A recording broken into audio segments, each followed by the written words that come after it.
Bonjour à toi, bonjour à vous qui me regardez. Je suis Cathy Furst, mentor pour les mamans, mentor de vie, mentor d'excellence hyper proximale, mentor pour les mamans d'adolescents.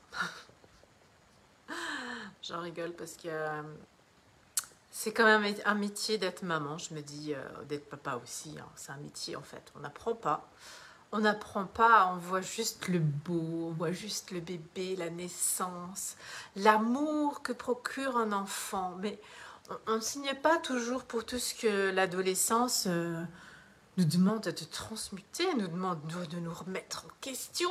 Oh mon Dieu, nous on voit l'enfant, on veut l'enfant tout gentil, poli, respectueux, intelligent, qui gagne bien sa vie, qui a une très bonne santé, qui trouve l'amour. Enfin, on imagine notre enfant avec dans une bulle comme ça, de vie bisounours, très très joli, que personne lui fera du mal et que ce sera vraiment un enfant qui a...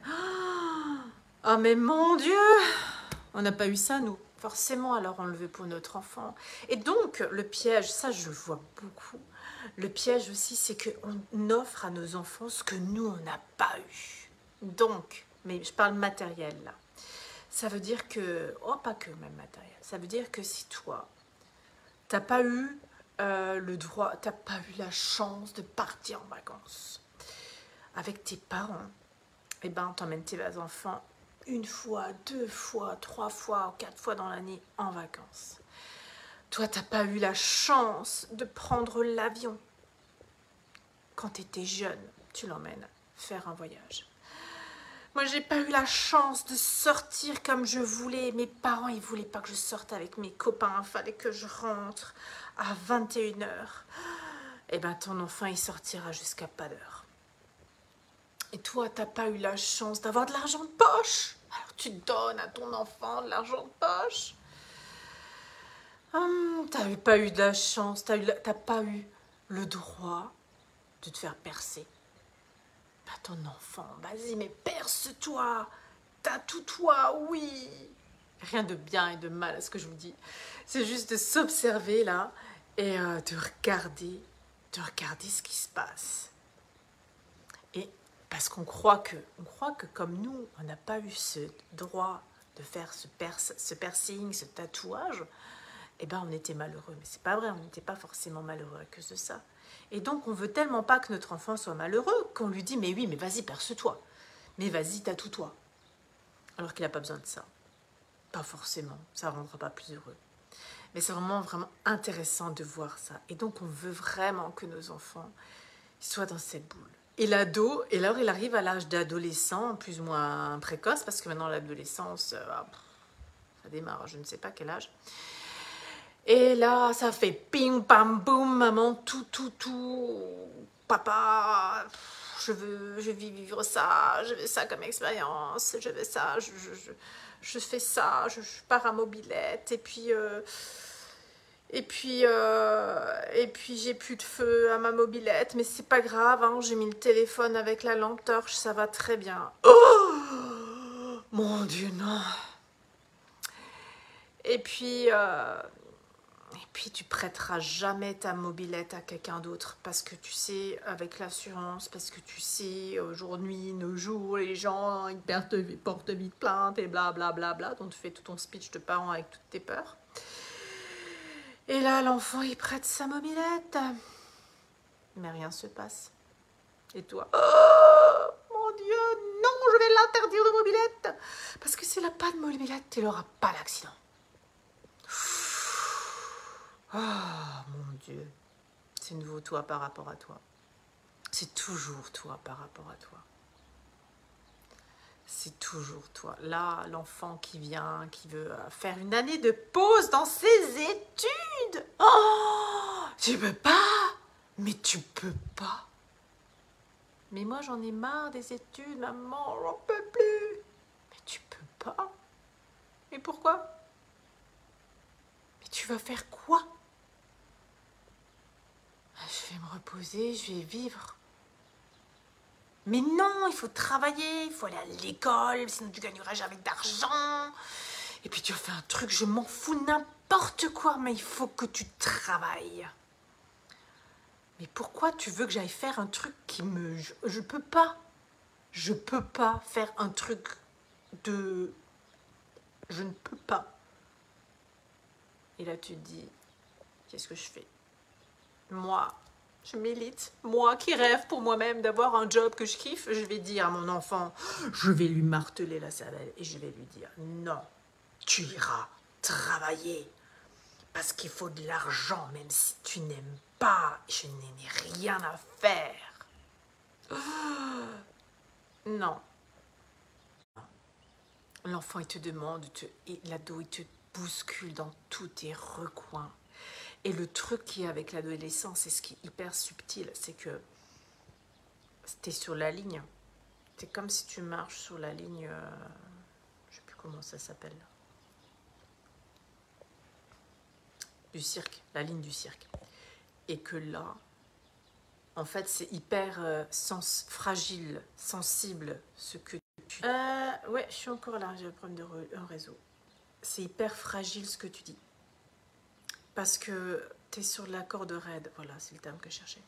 Selon ce que tu dis, tu bascules, soit si bascule et puis après c'est fini, et puis tu coupes les ponts, et puis le dialogue, il est vraiment cassé entre les parents et les adolescents. Soit tu arrives à le tenir. Et en fait, moi je dis toujours, en tant que parent, on est le matelas hein, qui est en dessous de la corde raide. L'enfant, il marche, sa vie, il marche, son incarnation. Et toi, tu es en bas. Tu es en bas parce que s'il tombe, s'il se trompe, peu importe, tu es là pour le rattraper. Tu es là pour le rattraper. Tu es là pour le rattraper, pour l'accompagner à se relever. Pour l'accompagner à se relever. Et c'est hyper challengeant. C'est vraiment hyper challengeant en tant que parent de ne pas te laisser emmener dans le conflit de l'adolescent. Parce que tu pourrais être tout le temps en conflit, tout le temps, pour tout et pour n'importe quoi, tu pourrais être en conflit.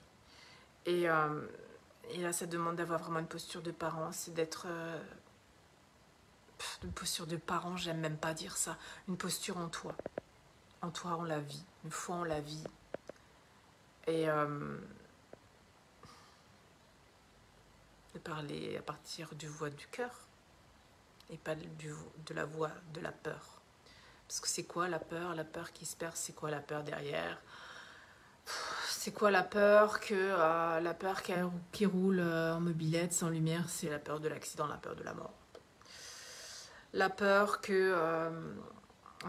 aille plus à l'école pour faire une année de pause, c'est quoi la peur? C'est la peur que les gens ils disent que c'est un fainéant. Ben, c'est rien d'autre. Hein. C'est quoi la peur? La peur, c'est qu'il y a toujours une peur derrière. Donc c'est quoi? Vous écoutez la voix de la peur ou la voix de la foi, la voix de l'amour, et vous voyez ce que votre enfant il a envie de créer dans sa vie. Parce que lui, il sait. Peu importe quel âge, il sait. Il sait ce qu'il veut. Il sait ce qu'il veut créer. Nous-mêmes, on ne sait pas. Plus les années passent, et plus on s'éteint. Voilà. Mais les enfants, ils savent encore. Donc à nous de les porter là-dedans. Les soutenir là-dedans. Et puis ce qui est vrai aujourd'hui ne peut ne plus être vrai pour nous demain. C'est ça aussi qui est vachement intéressant, qui est important en fait. De ne pas rester figé dans des... Ah oui, ne pas rester figé dans des croyances ou dans des dictons comme on l'a été, le genre de truc, tu dis de toute façon, il faut travailler, c'est comme ça la vie, nous aussi on l'a fait, donc toi aussi tu le fais.